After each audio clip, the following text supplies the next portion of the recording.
आज हूँ जुलाई मास 12 तारिख शुक्रवार। आज मुख्य खबर आग पछ हो पारे दुईटी लघुचाप 13 रु बढ़ वर्षा दक्षिण में प्रबल छेचिब। श्रीमंदिर नुआ मुख्य प्रशासक हेले अरिंदम पाड़ी।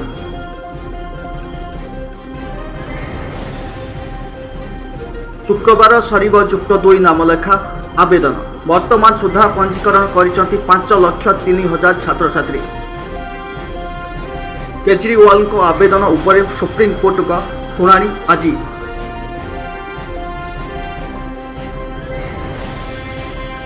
झारखंड में आगुआ हो पारे विधानसभा निर्वाचन। राज्य गस्त कले निर्वाचन कमिशन का उच्चस्तरीय टीम। ड्रग्स इंस्पेक्टर नियुक्ति परीक्षा को रंध कले ओडिशा हाईकोर्ट। सानी परीक्षा पाई ओपीएससी को निर्देश। 25 रे आसिबो राज्य बजेट। आज ग्रहण कराजिबो प्राक बजेट परामर्श। मोहन सरकार का निर्देश सबु मास 20 तारिख सुधा भत्ता दियो। आसंता काली भत्ता वृद्धि निष्पत्ति।